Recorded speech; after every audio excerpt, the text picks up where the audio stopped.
Aloha and welcome members and guests to the Honolulu Japanese Chamber of Commerce's first ever virtual beer workshop. I've been to a number of wine pairing events, but for me, this is the first time attending a beer tasting event paired with food, specifically a local favorite, chicken wings. So I'm looking forward to this workshop. Before we start, pandemic aside, the year 2020 marks the 120th anniversary of the Honolulu Japanese Chamber of Commerce. And in honor of that, we'd like to share a 60-minute video commemorating this important milestone.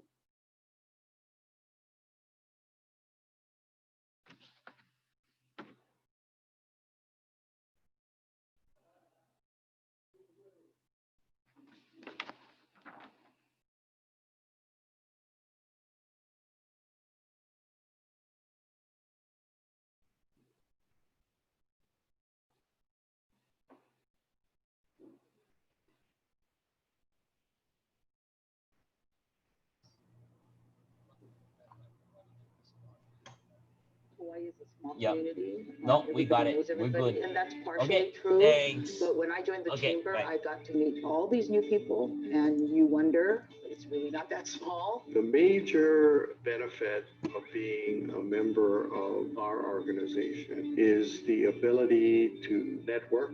It's just a great place to be because you will have access to all kinds of things, international, government, small business. The chamber is always there to assist not only our company, but any member company. The relationships that were initially just business relationships, but have turned into really sincere and rewarding personal relationships now with other chamber members. That to me is what I'm most proud of.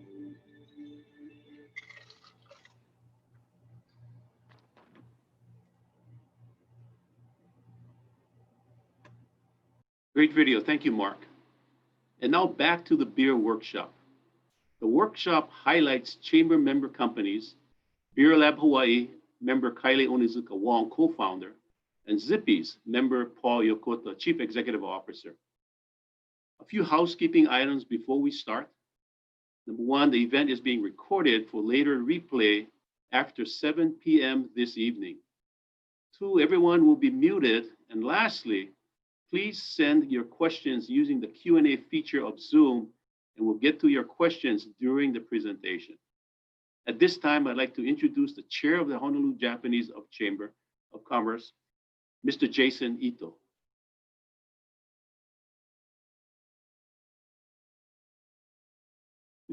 Mute, Jason. Jason, you're on mute.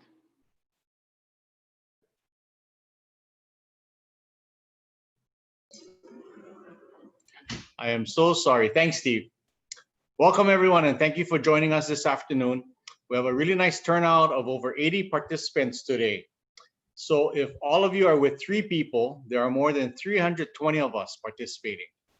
I would like to thank Event Chair Steve Teruya for his leadership and creativity, and his hardworking committee for putting up 2 awesome membership companies and doing a nice pairing with them, BeerLab and Zippy's. I would also like to recognize Ms. Mai Shiomi, HJCC staff member, for the countless hours she's put forth in managing all the behind the scenes details that go into a successful event like this. As we celebrate our 120th anniversary, now is the time to join the Japanese Chamber. As a special membership offer, we are applying today's event fee as a credit to any new membership. So if you're not a current member, please call me or the HJCC office to join. Let's get our event started. BeerLab was founded by Nick Wong and his partners and is one of Hawaii's few truly locally owned breweries. Since 2016, BeerLab has quickly expanded to 3 locations in Mo'iliili, Waipio, and Pro Ridge, and will soon open their 4th location in Kahala at Kuono in January. Nick Wong is an engineer by trade, but is now focusing all his efforts on perfecting BeerLab's craft beer offerings. Nick is a proud graduate of Roosevelt High School, Go Rough Riders, and the Colorado School of Mines.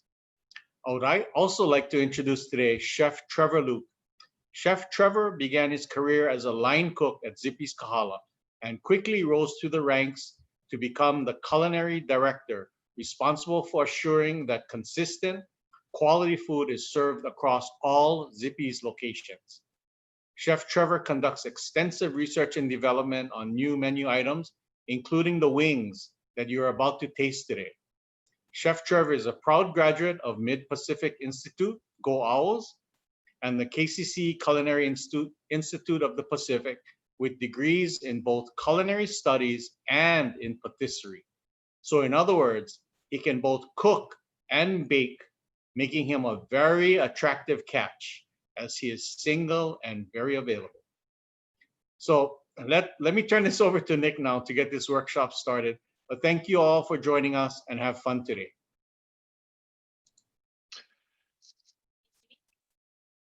Hi, everybody. How's it going? My name is Nick. I guess to first start off, I see we got a first question here, which is, how do we open the beer? I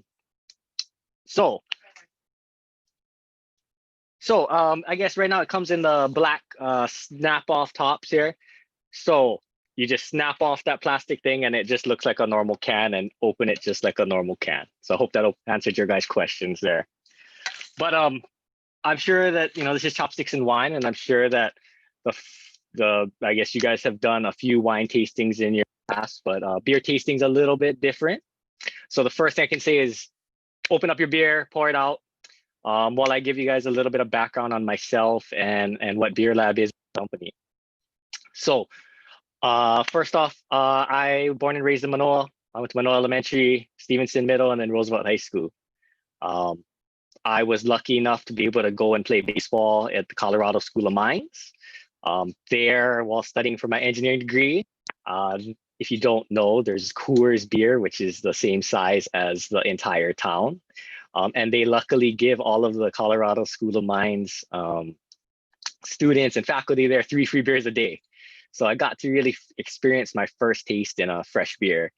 After graduation there, I was able to go and get a job at the shipyard as a nuclear engineer. That's where I met my 2 partners at the nuclear engineering department. From that, my true start of craft beer, I guess my enjoyment and first endeavor into it was at my partner Derek's bachelor party in San Diego. There I was able to taste some awesome, cool, fresh new beers that they were brewing in San Diego, many, many years before they even started to arrive here. Our other partner, Kevin Taruya, was actually brewing beer, and that's where we started to say, hey, we love these beers so much from Southern California. How can we get it here in Hawaii? So luckily, we had Kevin to brew some beer. And then that's really what started our brewing endeavor. After that, I actually had to travel quite a bit for the shipyard, and I was up in Virginia and got to drive up to Delaware. So in Delaware, I got to feel it. I got to try out a brewery called Dogfish Head, and that's where my idea of starting a brewery started.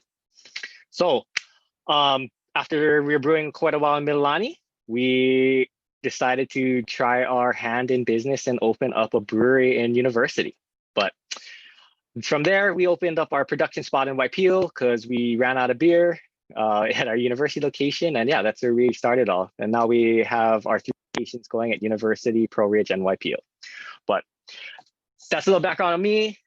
First things first, guys, if we want to get started and try and taste some. So the first beer that we're going to go for is our Omakase IPA. So go ahead and pour it out for you guys. And then the first other thing, if you guys have any questions at any time, feel free to just type it into the chat. I'll try to get to them the best I can. And yeah, please ask questions. It makes this a little more interactive and a lot more fun to kind of see everybody's questions and to talk about some fun stuff. So first things first, Omakase IPA. So if you guys first notice, if you guys can see, this beer is actually very hazy, as we call it, or cloudy.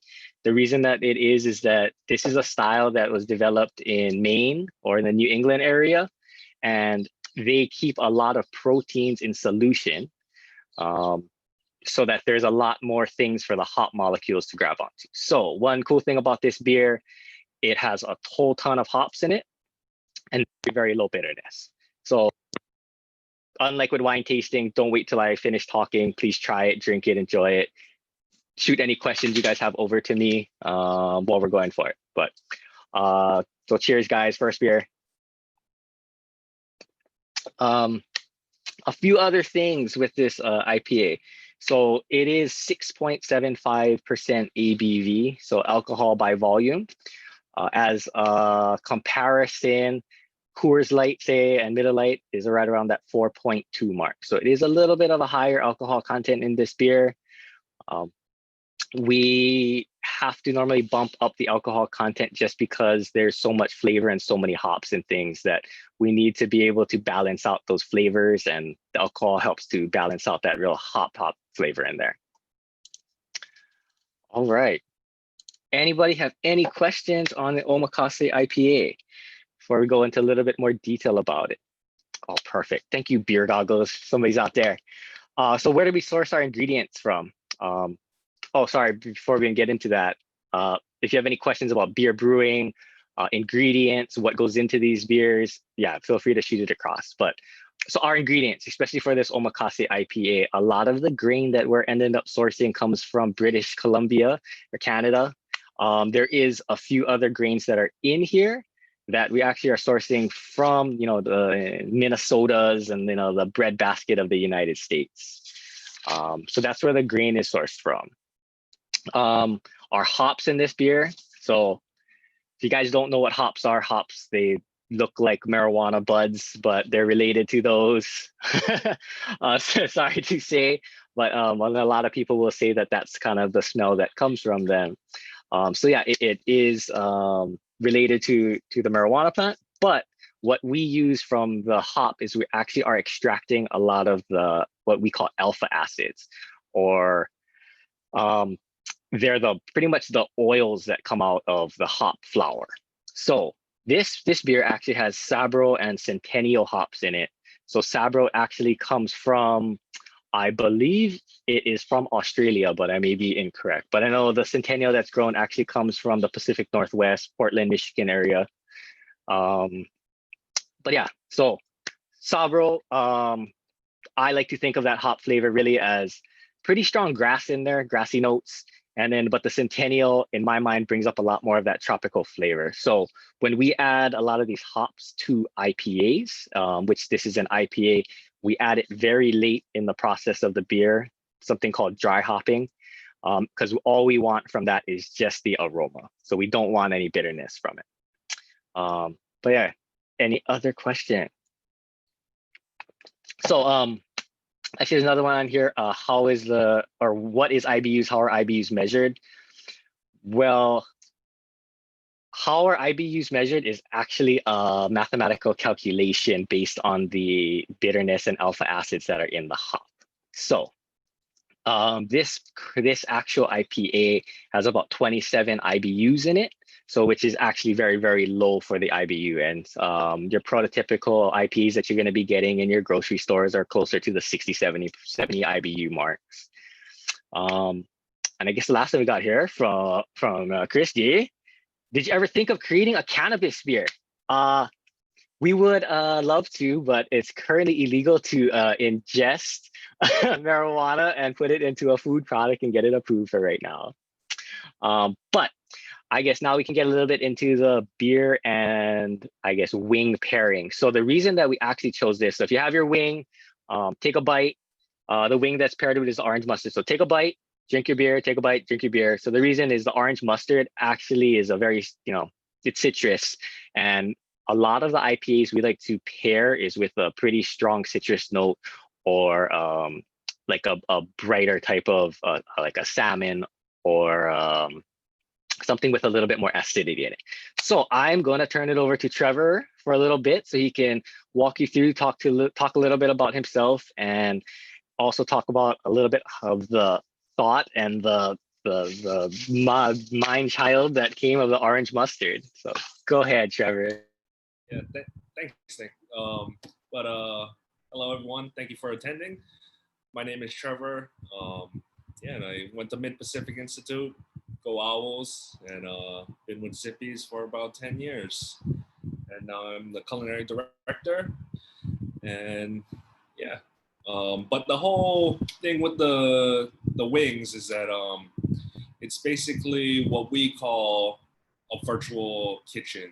And what that is, or what people on the mainland actually call it, is a ghost kitchen. And what it is it actually only exists solely on online or third-party delivery. So right now, if you guys go onto Uber Eats or Bite Squad, you're gonna have to search for Wings by Zippy's, and it's Wings with the Z, and then you'll be able to find it. If you try to search for just Zippy's, it might not pop up, so you have to look up specifically Wings by Zippy's, and it's just at a few certain locations. A virtual kitchen really gives us the opportunity to pivot quickly, especially in this pandemic. We have to be very creative in what we do in different kind of revenue streams, right?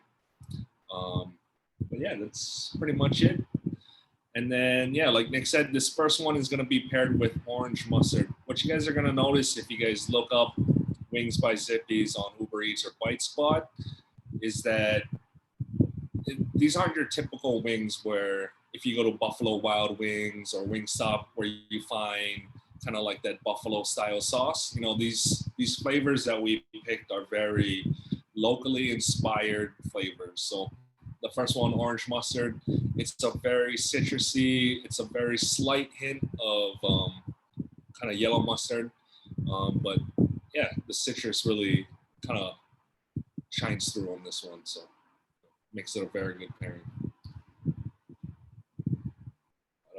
That's pretty much it on my end. Awesome, Trevor. So sorry, guys. I guess I realized that I didn't even show you guys how you're actually supposed to taste beer. But anyway, if you guys are wondering and actually want to know the correct way you're supposed to taste a beer, if you go to your beer tasting, is number one, you do not spit beer like you spit wine. I guess there's carbonation in beer, and that's a big part of what the beer is. So first thing we want to notice in a beer is technically the aroma. So you're supposed to smell it at a distance first, right? Swirl it, then you're supposed to smell it again. That helps you pick up the different aromas and the different flavors that we are actually trying to put into the beer. Another thing to note just about beer is that we call it craft beer, but really it's fresh beer. It's beer that's brewed without a lot of preservatives. Yeah, it's meant to be consumed quickly, early, and not sent in a can across the ocean.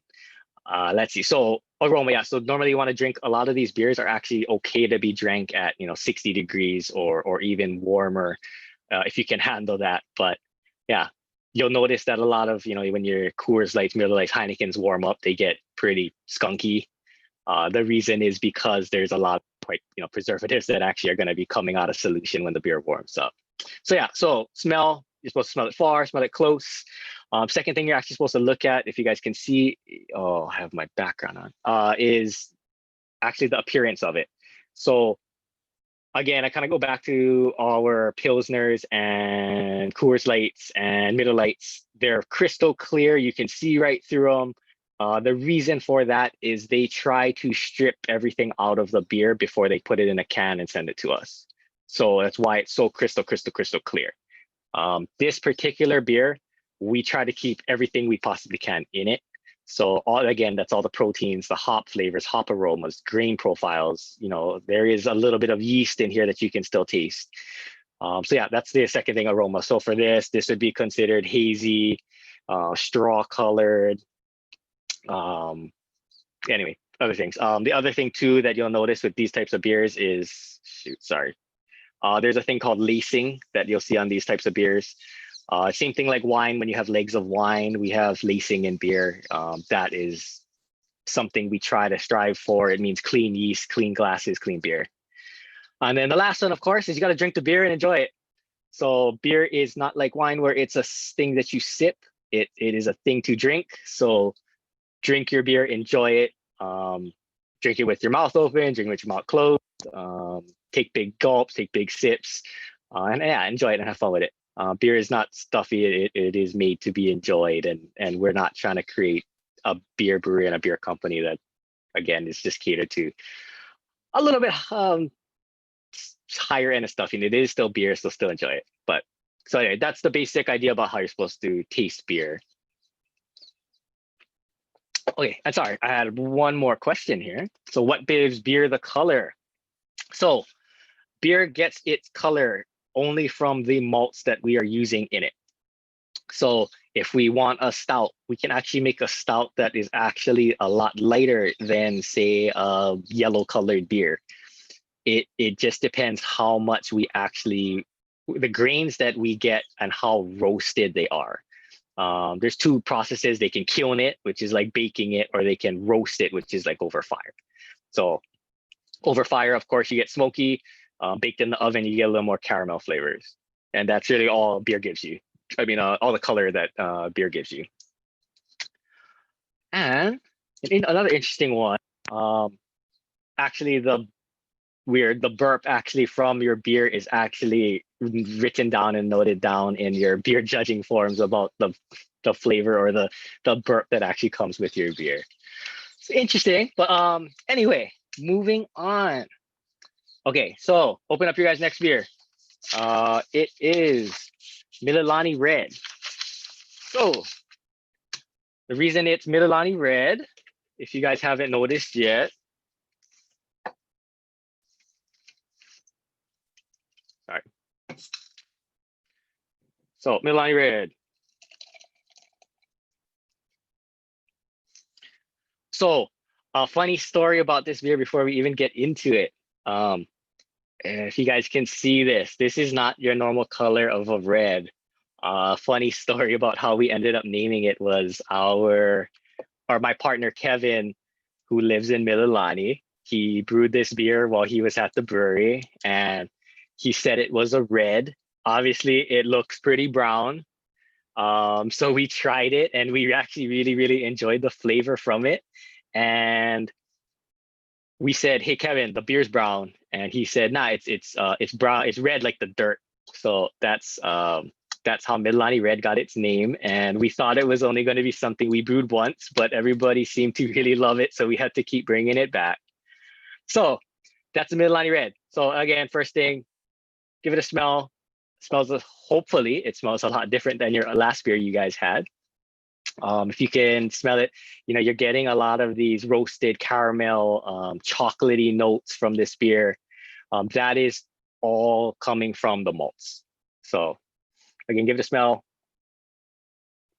Again, the taste, the color of it, obviously it's pretty dark red or pretty much brown. But again, it's in the red category of how we structured the amount of grains and the different types of grain in it. It is a red ale. What is a red ale? A red ale is something that is just in between pretty much a yellowy colored beer and a brown colored beer. They didn't have a name, so they named it red. So what is in this beer? So Mililani Red, we are actually using different types of malt in here that's called Cara Red, or it's a slightly kilned grain, so a little bit baked. That gives it a lot of that sweetness when you're drinking it. There's another one we throw in here called Roasted Barley, Caramel 60. It's all of these slightly roasted grains that we're throwing in here. So another interesting thing, when you guys are drinking it, if you guys notice, there is quite more of a pronounced sweetness in it. The reason that it has a little bit more sweetness is the temperature at which we are what we call mashing it at. So then when we soak the grains in water to get all the sugars out, there's two types of sugars that come out of it. And one is a fermentable sugar that yeast can eat, and the other one is an unfermentable sugar. So we vary those two different levels based on how sweet we want the beer. So all of this sweetness is coming directly from the grains that are in it. All right, let's see. Okay, beer questions here. What makes the Canadian grains better? They have frost. So grain is normally like a winter fall crop that they'll grow in those areas just because it's more resistant to frost, and they need that frost to be able to have the grain actually flower and make seeds. And the seeds is actually the grains or the barley or the wheat that we actually are able to use in the beer.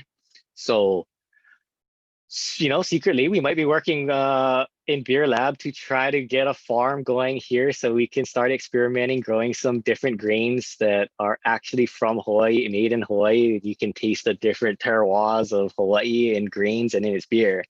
But yeah, that's like we get a lot of stuff from Canada, from Minnesota, from, you know, South Dakotas. Yeah, it's just in that band that actually has that nice frost that gets a better grain production and harvest.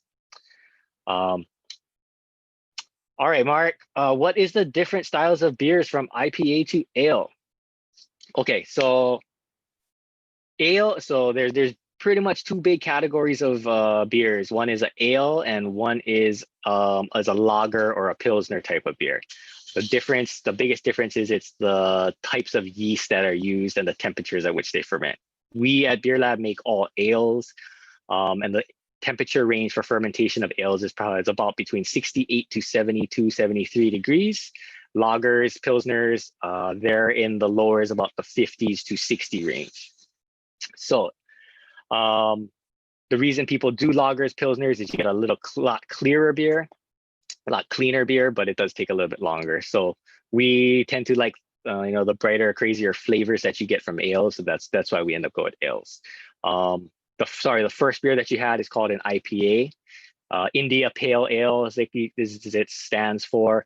It is prototypical of just a whole crap ton of hops in it.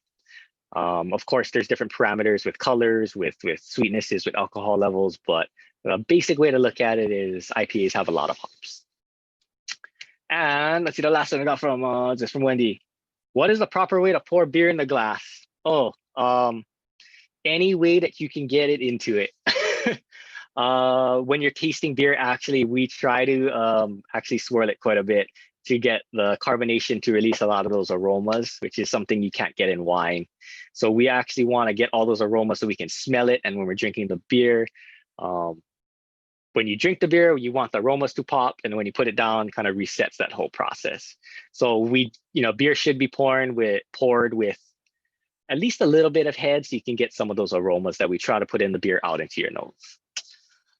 All right, so Milani Red, the numbers for it here. So Milani Red, 5.6% ABV. Again, Beer Light 4.2, so we are a little bit higher in that range. 23 IBU, so a little bit lower on the bitterness, but a lot higher on the sweetness. So we actually wanted to pair this beer because it has a big, nice malt, sweet base, is that we actually wanted to pair this with the Lihing, savory Lihing wings, just because sometimes when you go, you're doing salty and sweet, you need these two things to balance. We really thought the Lihing has quite a bit of salt or savoriness that'll come through with it, and we thought it refreshed it by drinking that beer with a little bit more sweetness. So Trevor, can you tell us a little more about those Lihing wings?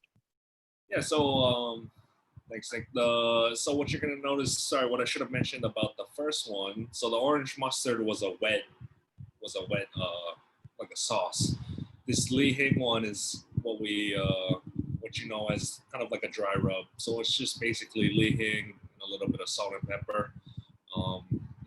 Kind of reminisce of your little kid times, right? When you go to the Monopole Man, buy some crack seed, or when you mix it with some pineapple, those kind of flavors, and that's really what we're going for.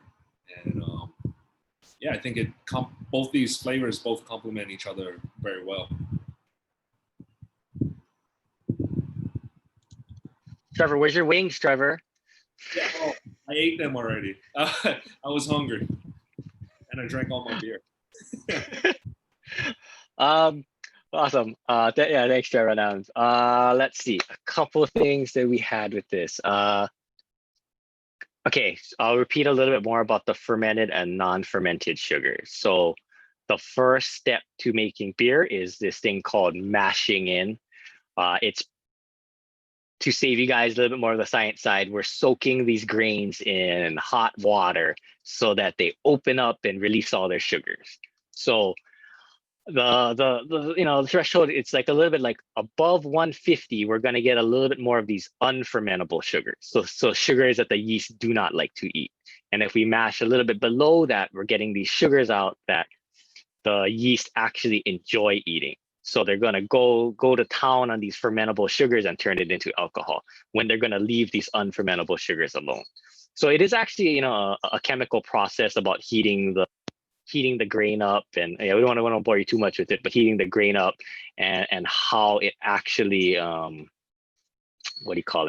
it actually chemically changes these sugars into a different sugar compound based on the heat. But let's see if you guys are ready, you can go. Oh, actually for the Milani Red, the last thing I did want to share is the actual hop that goes into it. So that aroma that you're smelling is called Cascade. Cascade is actually a pretty interesting hop. It's one of the hops that was developed. They call it one of the sister hops for IPAs that was developed back in, when they started brewing IPAs in Northern California and Southern California. Super fun hop, super old school, and we really like the aroma and the flavor that comes off of that one. But if you guys are ready, we're on time here, 5:30. If you guys are ready, we can go on to the Kualoa. So crack it open, pour it out.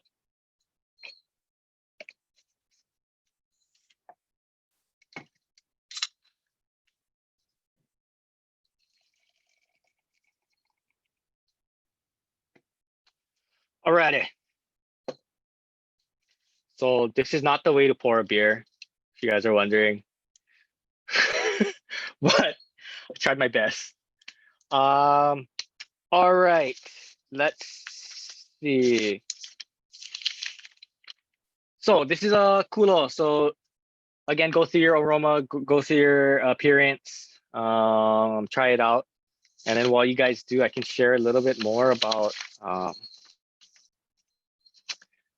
I guess, some of the ideology that goes into our beers, Betsy. So because we started as engineers in the shipyard, and it was our full-time jobs, and we went to school for it.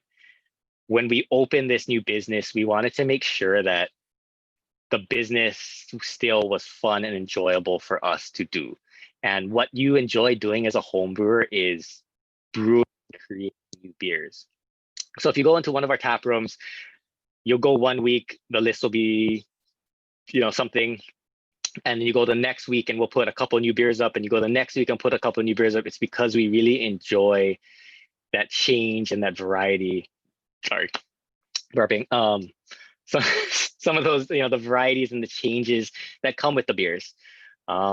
Super, super fun, really experimenting. And we always believe that the more that we understand the science, the more that we can keep pushing the boundaries and keep getting better, instead of just having one, stable product. Of course, it's easier to keep pushing one product over and over and over again, but it does take out of the joy that we really developed in brewing.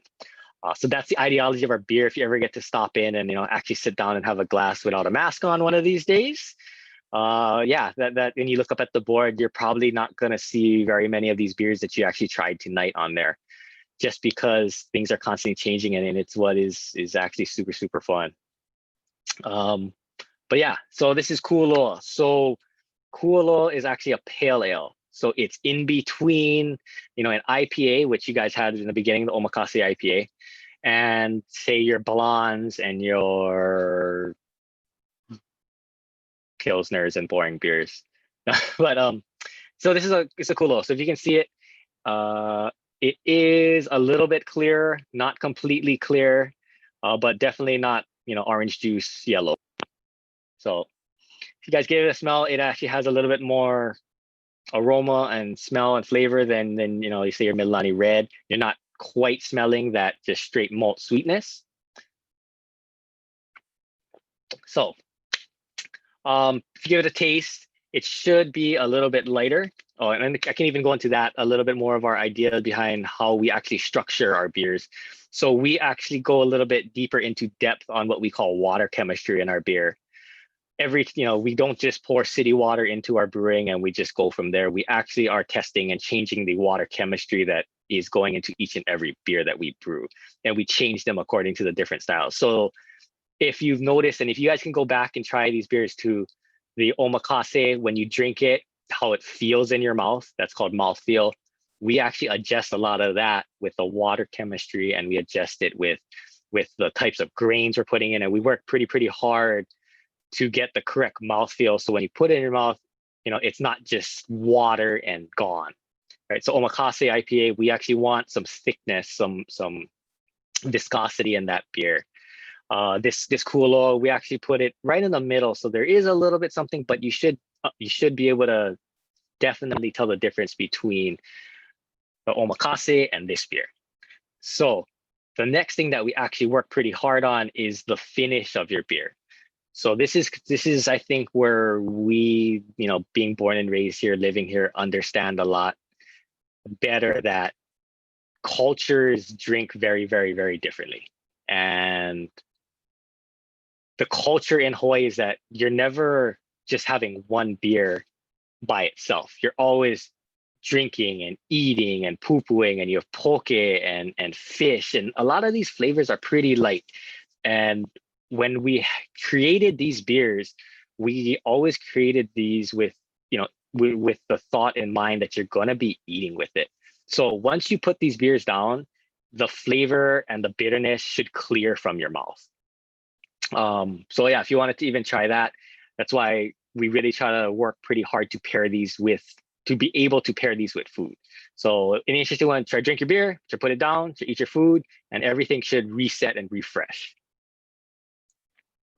As an example, if you were to go and drink in, say, San Diego, they have very bitter, very almost resiny beers, just because that's how they like to drink. So they have a really high bitterness, and that beer is sticking in your mouth for 10-15 minutes after you're even done with your beer. So fun thing about beer, even if you go to Germany, you go to Belgium, every area, every culture that you guys are going to be going and tasting and seeing, it changes based on how the culture likes to drink. So fun fact. Okay, Kulo. So this guy, what do we got in here? So fun one is actually brewed with this hop called Hyomelin hops. Hyomelin obviously has a lot of tropical fruit flavors, some strong aroma of oranges, honeydew melon, of course, strawberries.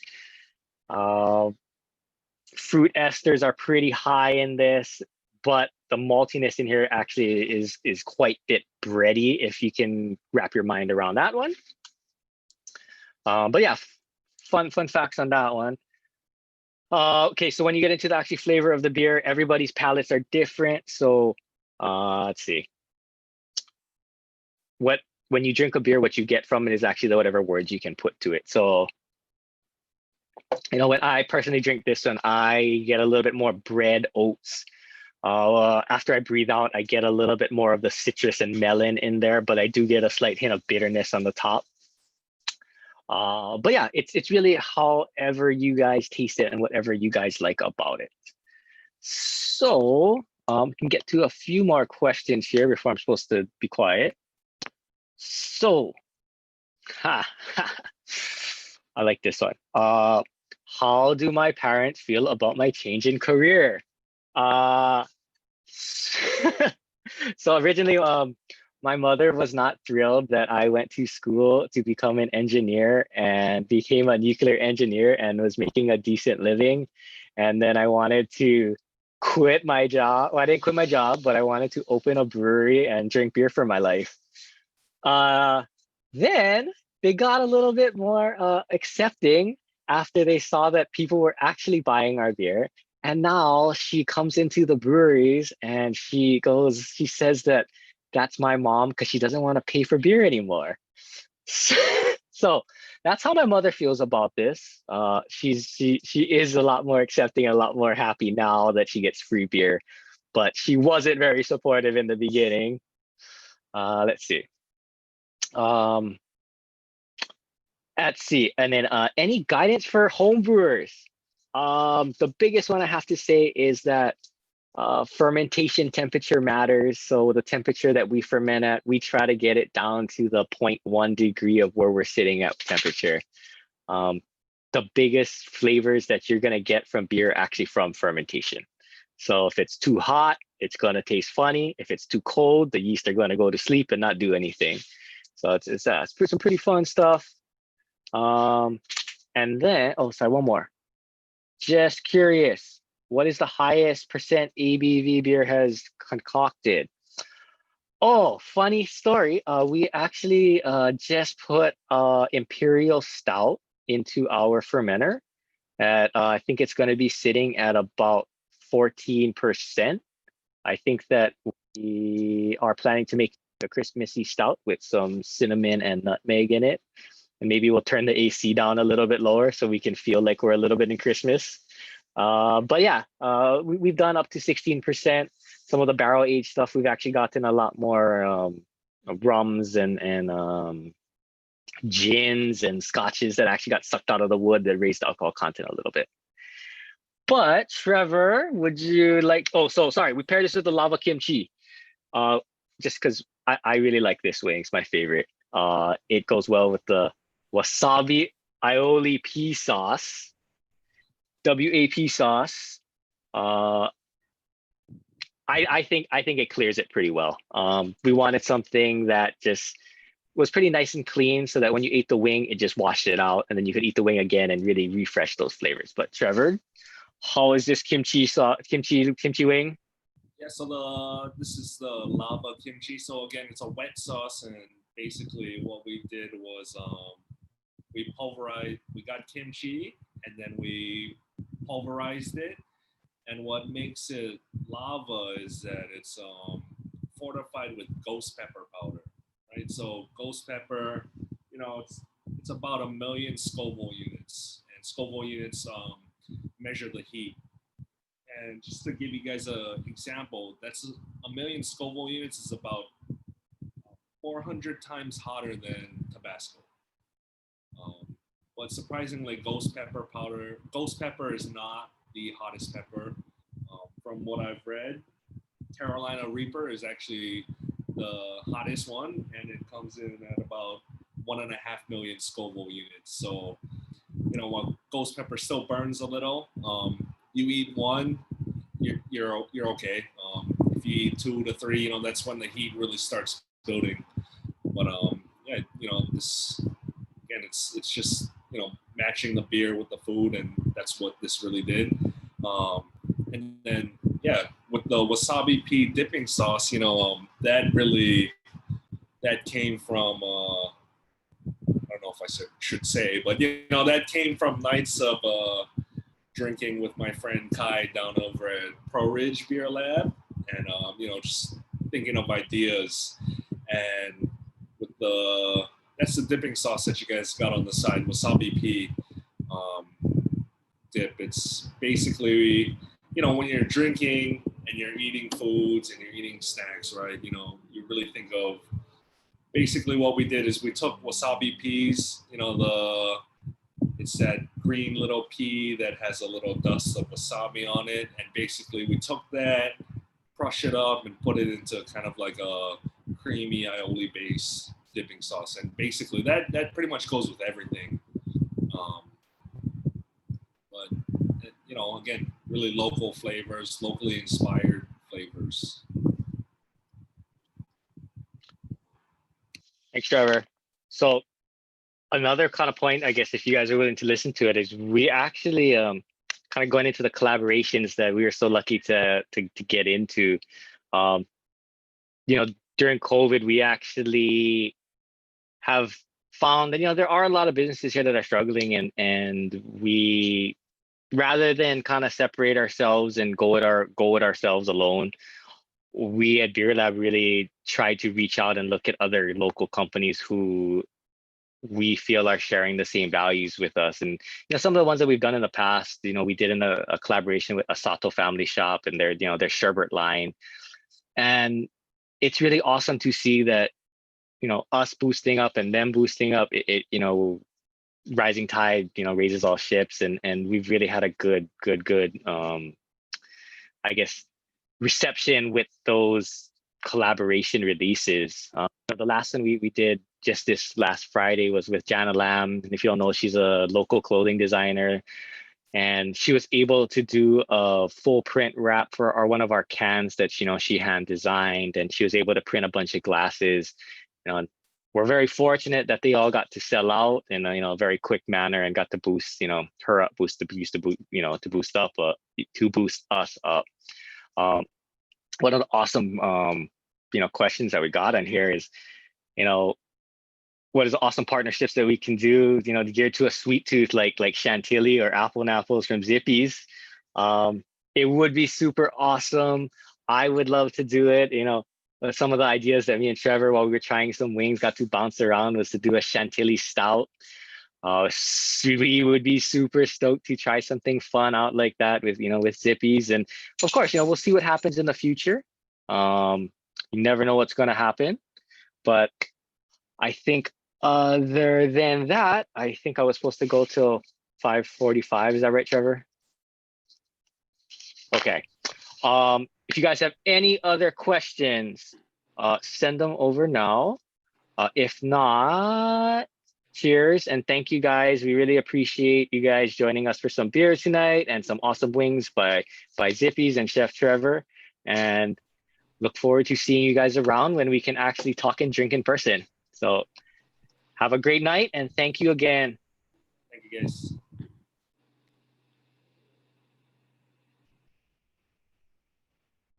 Thank you, Nick and Trevor, for that wonderful and educational workshop.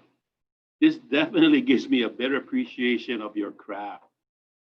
I don't know about how everyone, but I personally liked the Li Hing.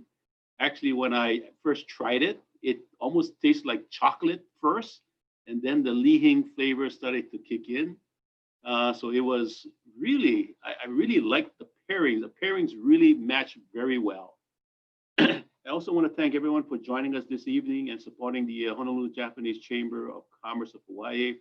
Everyone, have a great evening. Cheers.